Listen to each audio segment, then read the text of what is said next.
चलो ओके मित्रों, जय स्वामीनारायण।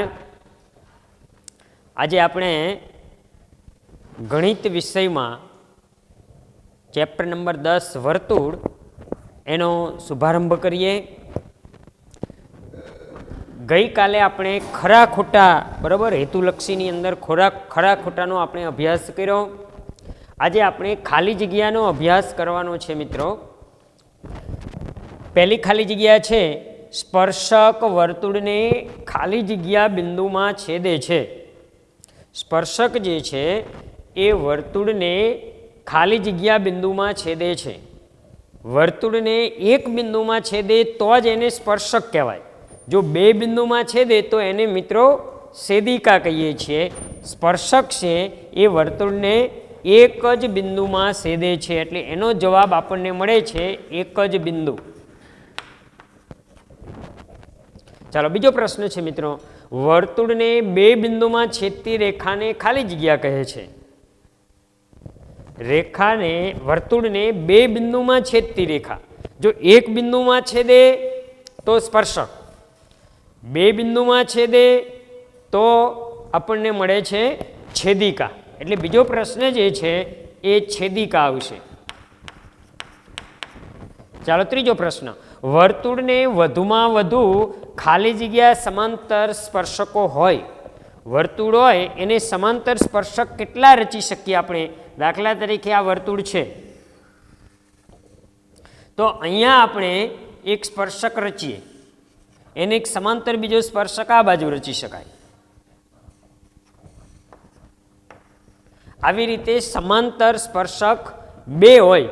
હવે ત્રીજો આને સમાંતર આપણે રચી શકતા નથી, બરાબર, કેમ કે સ્પર્શક બરાબર સ્પર્શક એટલે એક જ બિંદુમાં છેદવો જોઈએ। અહીંથી સમાંતર આપણે દોરી શકીએ અહીંયા, પણ તો એ પાછું સ્પર્શક ન બને। સ્પર્શક એવો હોવી જોઈએ રેખા અને સમાંતર એ હોવી જોઈએ એવી બે રેખા આપણે દોરી શકીએ છીએ। એટલે જવાબ મિત્રો આપણને મળે છે બે। ચાલો નેક્સ્ટ ચોથો પ્રશ્ન છે, વર્તુળ અને સ્પર્શકના સામાન્ય બિંદુને ખાલી જગ્યા કહે છે। વર્તુળ હોય બરાબર અને સ્પર્શક હોય। દાખલા તરીકે આ વર્તુળ છે બરાબર, આ એનો સ્પર્શક છે। વર્તુળ અને સ્પર્શકનું સામાન્ય બિંદુ, સામાન્ય બિંદુ એટલે બંનેમાં આવેલું હોય એવું બિંદુ ગોતવાનું મિત્ર, એને સામાન્ય બિંદુ કહેવાય। તો આ બિંદુ જે છે પી બિંદુ, અહીંયા નામ આપું પી, તો આ પી બિંદુ જે છે એ વર્તુળ ઉપર પણ આવેલું છે અને સામાન્ય સ્પર્શક જે છે બરાબર આ વર્તુળ છે, આ વર્તુળ છે અને આ સ્પર્શક છે। તો આ પી બિંદુ જે છે એ વર્તુળ ઉપર બરાબર સર્કલ જે છે આપણું એની ઉપર પણ છે અને સ્પર્શક જે છે બરાબર એ રેખા જે સ્પર્શક છે એની ઉપર પણ પી બિંદુ છે। તો આ પી બિંદુને શું કહેવાય? તો પી બિંદુ જે છે એને સ્પર્શ બિંદુ કહેવામાં આવે છે। ચાલો જવાબ મિત્રો આપણને મળે છે સ્પર્શ બિંદુ।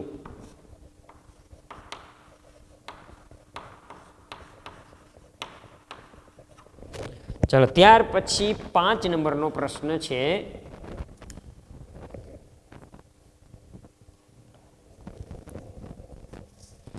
વર્તુળના બહારના બિંદુઓમાંથી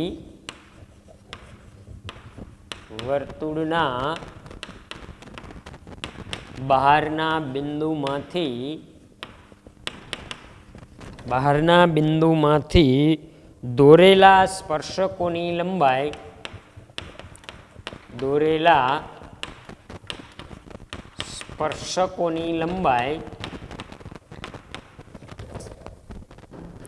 ખાલી જગ્યા હોય છે। મિત્રો આપણે આનો અભ્યાસ ઘણી વખત કરી ચૂક્યા છીએ કે આપણે વર્તુળ હોય એમાં અને એનું આ બહારનું બિંદુ હોય તો બહારના બિંદુમાંથી આપણે બે સ્પર્શક રચી શકીએ છીએ અને એ બંને સ્પર્શકની લંબાઈ, આ બંને સ્પર્શક છે એ બંને સ્પર્શકોની લંબાઈ સમાન હોય છે, સમાન।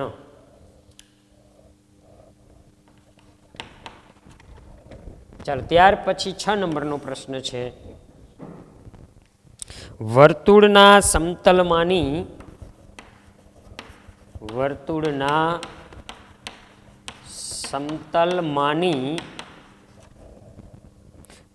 રેખા વર્તુળને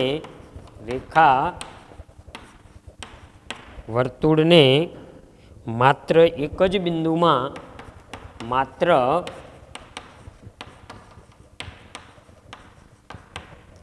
બિંદુમાં છેદતી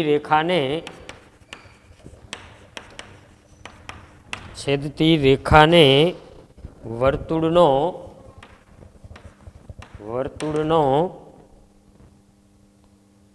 ખાલી જગ્યા કહેવાય. જો મિત્રો અહીંયા શું પ્રશ્ન છે આપણો કે વર્તુળના સમતલમાંની રેખા વર્તુળને માત્ર એક જ બિંદુમાં છેદતી હોય તો એને સ્પર્શક કહેવામાં આવે છે. અને જો બે બિંદુમાં છેદતી હોય બરાબર તો એને છેદિકા કહેવામાં આવે છે.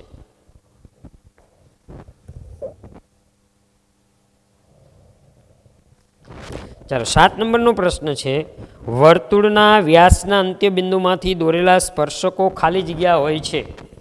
વર્તુળના વ્યાસના અંત્ય બિંદુમાંથી દોરેલા સ્પર્શકો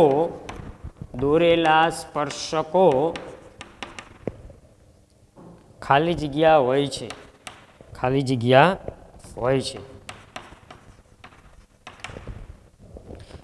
વર્તુળના વ્યાસના અંત્ય બિંદુમાંથી દોરેલા સ્પર્શકો ખાલી જગ્યા હોય છે. બરાબર. ચાલો હવે આપણે જોઈએ. પહેલાં વર્તુળ દોરીએ. આ એનું કેન્દ્ર છે.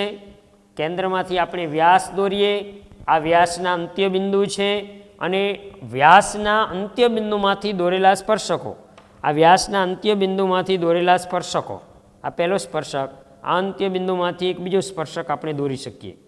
આ બંને સ્પર્શકો જે છે એ બંને સ્પર્શકો સમાંતર હોય છે. સમાંતર.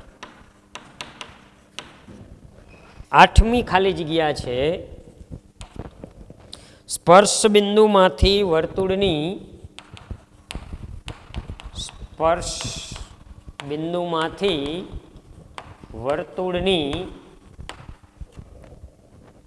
ત્રિજ્યાને દોરેલો સ્પર્શક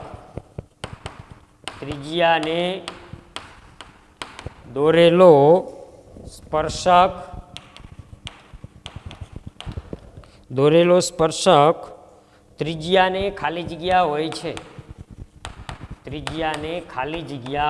છે. ચાલો આપણો જે પ્રશ્ન જે છે કે સ્પર્શ બિંદુમાંથી વર્તુળની ત્રિજ્યાને દોરેલો સ્પર્શક. આપણે જો આકૃતિ દોરીએ એટલે મિત્રો વિશેષ ખ્યાલ આવી જશે તમને કે આ વર્તુળ બરાબર એનું આ એક આપણે સ્પર્શક દોરીએ. સ્પર્શ બિંદુ એટલે આ સ્પર્શ બિંદુ થઈ ગયું મિત્રો. આ પી જે છે એ સ્પર્શ બિંદુ છે. સ્પર્શ બિંદુમાંથી વર્તુળને ત્રિજ્યાને દોરેલો લંબ. ચાલો હવે વર્તુળની ત્રિજ્યાને દોરેલો સ્પર્શક. આ ત્રિજ્યા જે છે બરાબર ત્યાં હવે આપણે સ્પર્શક દોરીએ. સ્પર્શ બિંદુમાંથી વર્તુળની ત્રિજ્યા. આ વર્તુળની ત્રિજ્યાને દોરેલો આ સ્પર્શક. ત્રિજ્યાને ખાલી જગ્યા હોય છે એટલે કે આ ત્રિજ્યા અને સ્પર્શક કેવા હોય છે તો એ બંને લંબ હોય છે. એટલે જવાબ મળે છે આપણને લંબ. ચાલો ત્યાર પછી 9 નંબરનો પ્રશ્ન છે એક વર્તુળ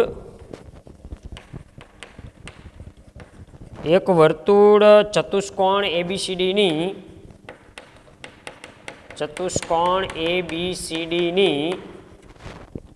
બધી જ બાજુઓને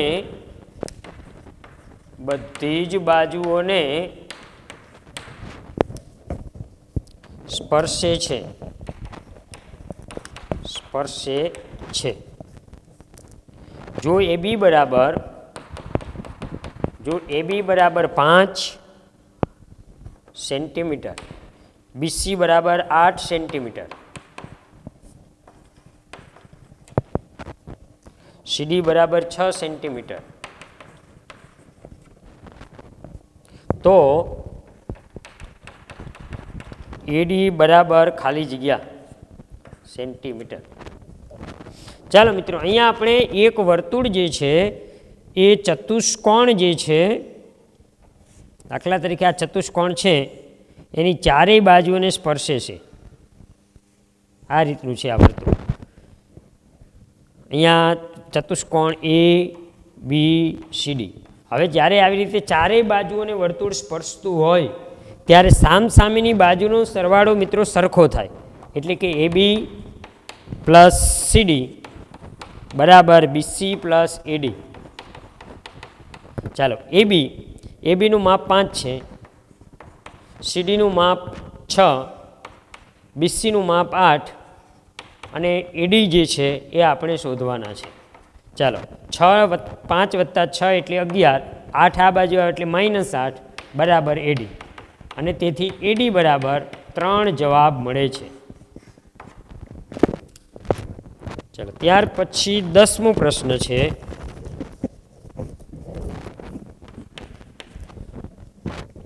ઓ કેન્દ્રવાળા વર્તુળની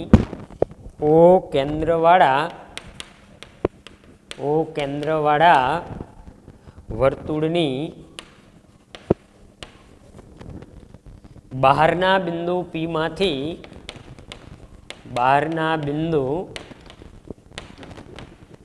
P માંથી વર્તુળને દોરેલા સ્પર્શકો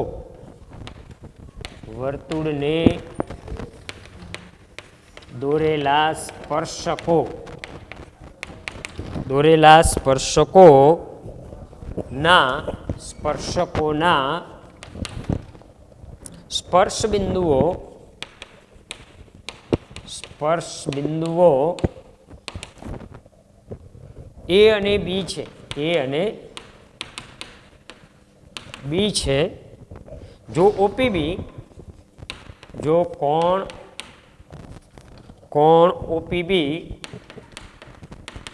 બરાબર 30 અંશ હોય તો કોણ એઓબી બરાબર ખાલી જગ્યા. ચાલો, હવે આપણે અહીંયા પહેલાં તો મિત્રો આકૃતિ આપણે દોરીએ પછી બધો ખ્યાલ આવે. ઓ કેન્દ્રવાળું એક વર્તુળ આપણે દોરીએ. આ ઓ કેન્દ્રવાળું એક વર્તુળ છે. વર્તુળની બહારના બિંદુ P માંથી, એટલે અહીંયા બહાર એક P બિંદુ આવેલું છે. અહીંયા P બિંદુ લઈ લઈએ. બહારના બિંદુ P માંથી વર્તુળને દોરેલા સ્પર્શકોના સ્પર્શ બિંદુઓ એ અને બી. અહીંથી 2 સ્પર્શકો દોરેલા છે. એક સ્પર્શક અહીંયા છે અને એક સ્પર્શક અહીંયા છે. અહીંયા જે સ્પર્શ થાય છે એ અને બી જગ્યાએ થાય છે. એવું એ કહે કે સ્પર્શ બિંદુઓ એ અને બી છે, એટલે આ એ સ્પર્શ બિંદુ અને અહીંયા બી સ્પર્શ બિંદુ. જો કોણ ઓપીબી આ ખૂણો જે છે એ 30 અંશનો છે, તો એઓબીનું માપ શોધો. એઓબીનું માપ મેળવવાનું છે, આખાનું માપ. ચાલો, આકૃતિની અંદર મિત્રો તમે જોઈ શકો છો બરાબર કે સ્પર્શક, આ સ્પર્શક છે, આ સ્પર્શ બિંદુએ દોરેલી ત્રિજ્યા છે બરાબર. બંને લંબ હોય છે એટલે આ ખૂણો 90નો થવાનો બરાબર. આ ખૂણો 30નો છે, આ ખૂણો 90નો છે. એટલે 90 ત્રિકોણના ત્રણેય ખૂણાનો સરવાળો 180 અંશ થવાનો છે. આ 90 અને આ 30 એટલે 120 બરાબર. 120 કુલ 180 થાય બરાબર. એમાંથી આપણે 90 અને 30 120 આપણે બાદ કરી દઈએ બરાબર. એટલે આપણને 180 માંથી 120 બાદ કરીએ એટલે 60 વધે આપણે બરાબર. એટલે આ ખૂણો જે છે એ 60નો હશે. આ ખૂણો 60નો હોય એવી જ રીતે આ ખૂણો પણ 60નો હોય. એટલે આખો ખૂણો જે છે એઓબી એ 120 અંશનો બને છે બરાબર. આકૃતિમાં જોઈ અને મિત્રો તમે જોઈ શકો છો, અથવા તમે બીજી રીતે કરવું તોય થઈ શકે.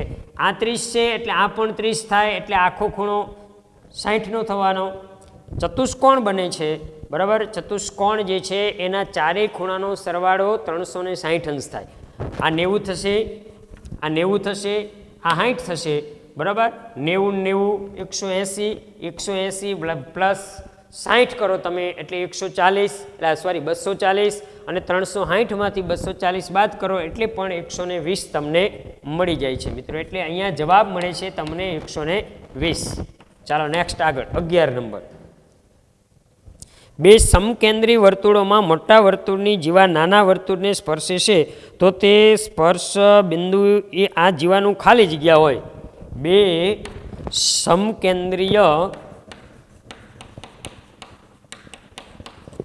સમકેન્દ્રીય વર્તુળોમાં મોટા વર્તુળની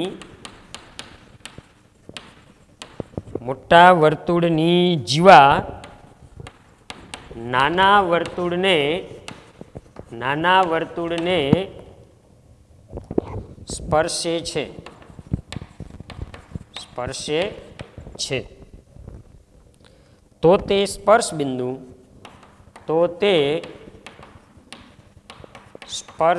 બિંદુ આ જીવાનું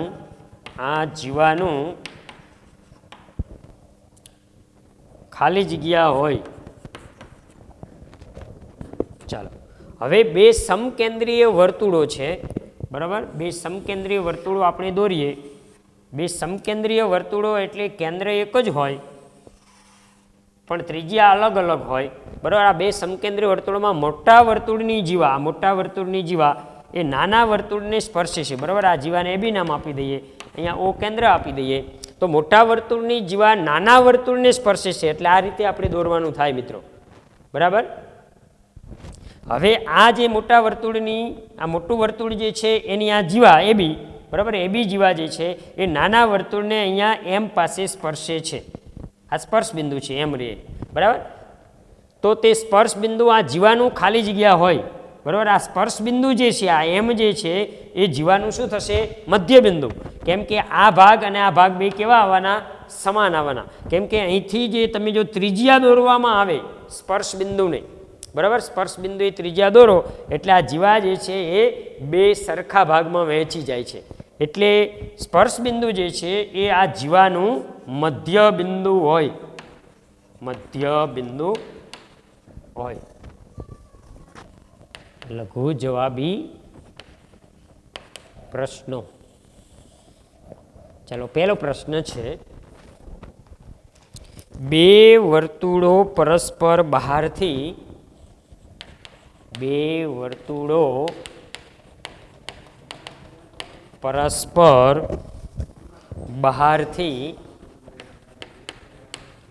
પરસ્પર બહારથી બિંદુ સીમા સ્પર્શે છે.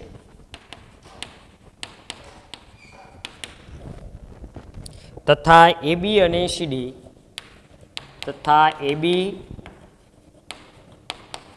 અને CD આ બે વર્તુળોના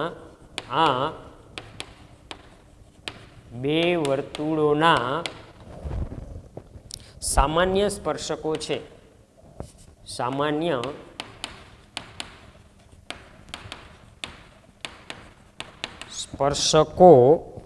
છે.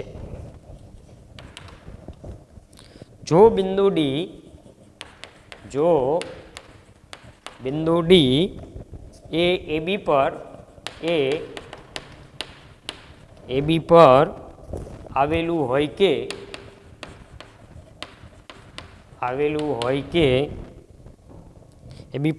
હોય કે જેથી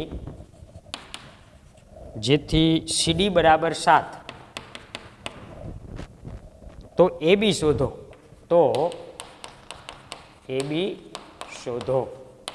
આપણે AB નું માપ મિત્રો શોધવાનું છે.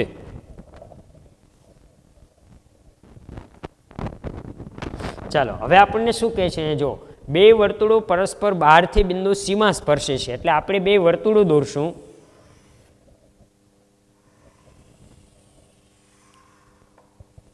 જે બહારથી અહીંયા સી બિંદુ જે છે બરાબર, ત્યાં બહારથી સી બિંદુમાં બે વર્તુળો પરસ્પર બહારથી બિંદુ સીમા સ્પર્શે છે. બહારથી સ્પર્શે છે, અંદરથી નહીં હો મિત્રો, કે અહીંયા અંદરથી દોરો તોય સી બિંદુમાં સ્પર્શે, પણ આપણને બહારથી એવો શબ્દ વાપરેલો છે, બહારથી સી બિંદુમાં સ્પર્શે છે તથા AB અને CD એ આ બે વર્તુળોના સામાન્ય સ્પર્શકો છે. જો મિત્રો અહીંયા જોજો, AB અને CD એ આ બે વર્તુળોના સામાન્ય સ્પર્શકો છે. હવે આપણે બે સામાન્ય સ્પર્શક દોરીએ. સામાન્ય સ્પર્શક એટલે આ વર્તુળનું સ્પર્શક ને આ વર્તુળનું સ્પર્શક. એક સામાન્ય સ્પર્શક આપણે દોરીએ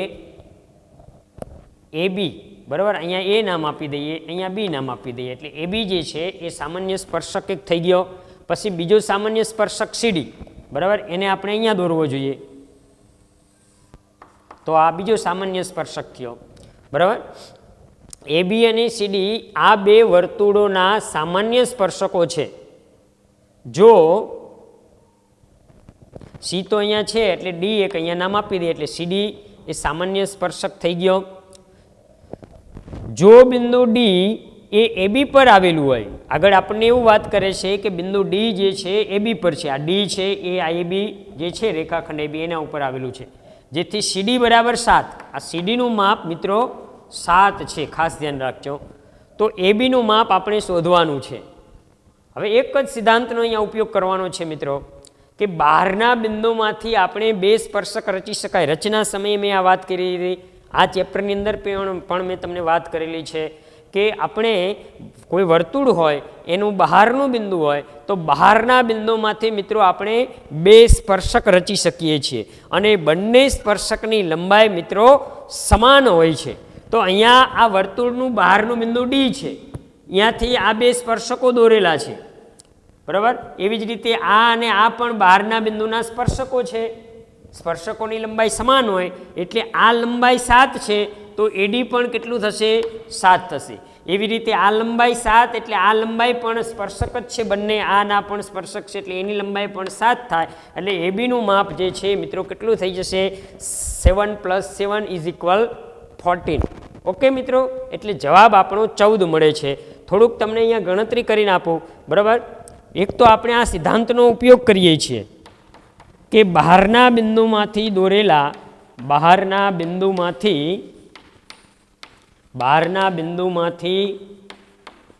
દોરેલા સ્પર્શકની લંબાઈ સમાન હોય છે. ચાલો, હવે બહારના બિંદુમાંથી સ્પર્શકોની લંબાઈ સમાન હોય છે એટલે AD જે છે એનું માપ અને CD નું માપ સમાન થાય, તેમજ BD અને CD નું માપ પણ સમાન થાય. તો અહીંયા આપણે જાણીએ છીએ કે અહીંયા CD જે છે, CD 7 છે, તેથી AD બરાબર 7 અને BD બરાબર 7. તેથી આપણે કહી શકીએ કે AB બરાબર 7 + 7 બરાબર 14 જવાબ મળે છે. ચાલો, એવી જ રીતે હવે બીજો છે ઓ કેન્દ્રિત વર્તુળની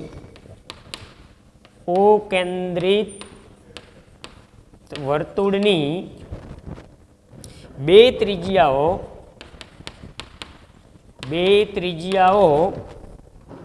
કેન્દ્ર આગળ 90 અંશનો ખૂણો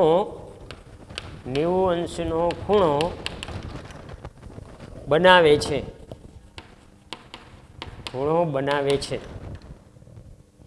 તો આ બે ત્રિજ્યાઓ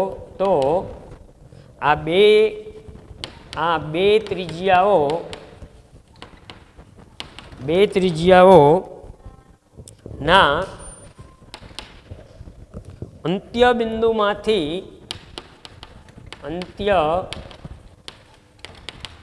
બિંદુમાંથી દોરેલા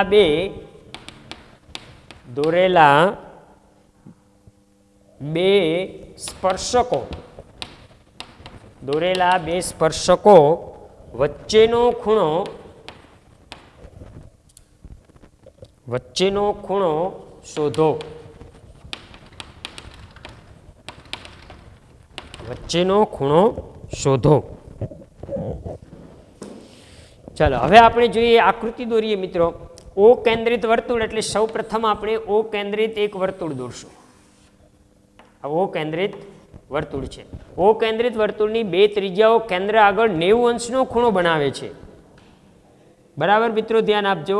બે ત્રિજ્યા હું એવી દોરું છું, આ બે ત્રિજ્યાઓ મેં દોરી બરાબર વર્તુળની, અને બે ત્રિજ્યાઓ કેન્દ્ર આગળ 90 અંશનો ખૂણો બનાવે છે, એટલે આ ખૂણો 90 નો બને છે. ચાલો, તો આ બે ત્રિજ્યાઓના અંત્ય બિંદુમાંથી દોરેલા બે સ્પર્શકો, આ અંત્ય બિંદુ છે બંને ત્રિજ્યાઓના, બરાબર. અંત્ય બિંદુમાંથી દોરેલા બે સ્પર્શકો વચ્ચેનો ખૂણો, બરાબર. આ સ્પર્શક છે, એવી જ રીતે આ સ્પર્શક છે. આ બંને સ્પર્શક વચ્ચેનો ખૂણો એટલે આર્યી ખૂણો જે છે, બરાબર મિત્રો. આ ખૂણો જે છે એ તમારે મેળવવાનો છે. હવે આ ખૂણો તો તમને 90 અંશનો આપી જ દીધો છે મિત્રો. બીજું, સ્પર્શ બિંદુએ દોરેલી ત્રિજ્યા અને સ્પર્શક, બરાબર. આ સ્પર્શ બિંદુ છે, ત્યાં દોરેલી આ ત્રિજ્યા અને આ સ્પર્શક લંબ હોય, એટલે આ ખૂણો પણ 90 નો થાય, આ ખૂણો પણ 90 નો થાય, બરાબર. હવે તે ચતુષ્કોણના ચારેય ખૂણાનો સરવાળો 360 અંશ થાય છે. હવે આ 90, આ 90, આ 90, એટલે આ ખૂણો જે છે મિત્રો, બરાબર, એ 90 અંશનો જ હોય, એટલે 9 ચોક 36 360 થઈ જાય. ચાલો, એટલે આનો જવાબ મિત્રો મળશે 90. અને ત્યાર પછી હવે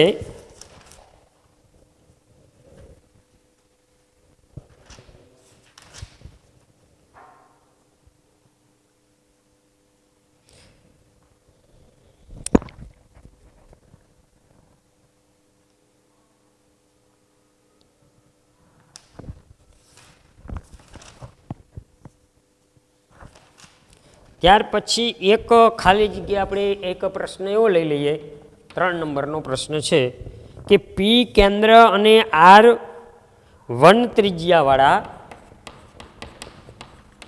પી કેન્દ્ર અને R1 ત્રિજ્યાવાળા વર્તુળ અને ક્યુ કેન્દ્રિત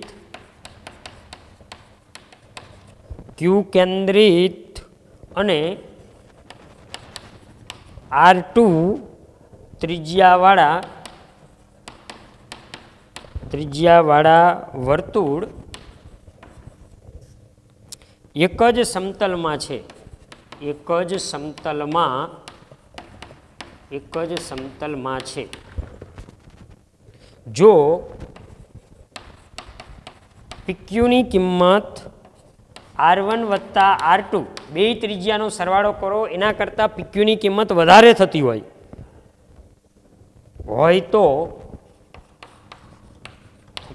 તો વર્તુળોને ખાલી જગ્યા સામાન્ય સ્પર્શકો વધુમાં વધુ દોરી શકાય.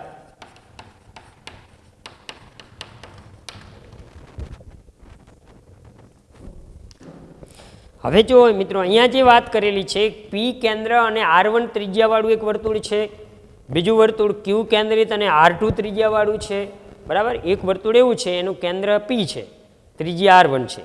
બીજું એક વર્તુળ એવું છે કે એનું કેન્દ્ર ક્યુ છે અને ત્રિજ્યા R2 છે, અને એ બંને એક જ સમતલમાં આવેલા છે.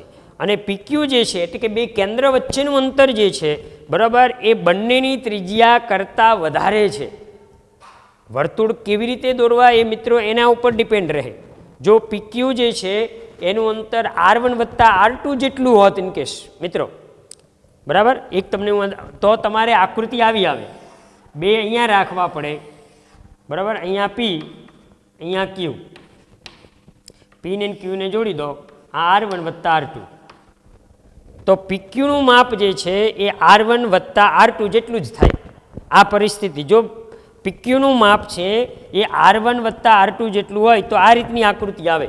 કે બંને બહારથી સ્પર્શતા હોય, પણ અહીંયા મિત્રો પીક્યુનું માપ છે એ R1 પ્લસ R2થી વધારે છે. ઇનકેસ R1 વત્તા R2થી જો ઓછું હોય, બરાબર, તો એની આકૃતિ આ રીતની આવી શકે.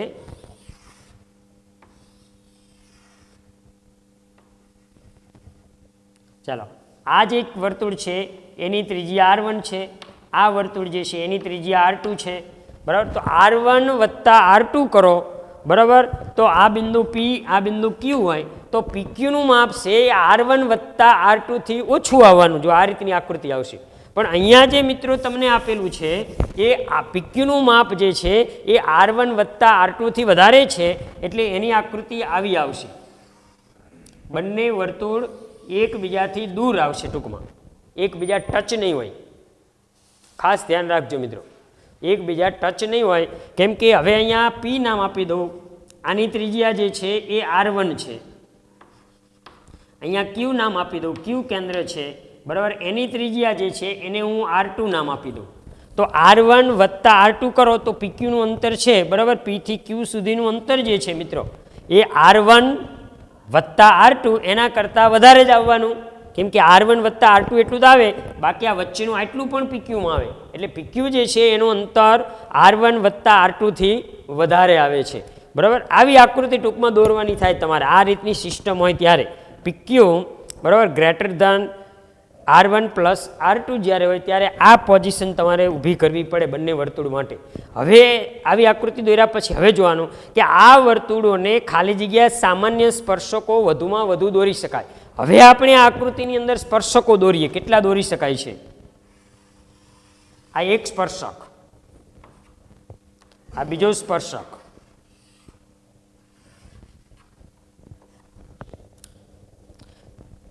ચાલો આ ત્રીજો સ્પર્શક, અને આ રહ્યો એ ચોથો સ્પર્શક. આવી રીતે મિત્રો 4 સ્પર્શક આપણે દોરી શકીએ છીએ, બરાબર. એટલે અહીંયા જવાબ 4 મળે છે. તો આવી રીતે મિત્રો હવે આપણો આજનો પિરિયડ જે છે, બરાબર, એ અને આ ચેપ્ટર જે છે, બરાબર, એ આજે પૂર્ણ થાય છે.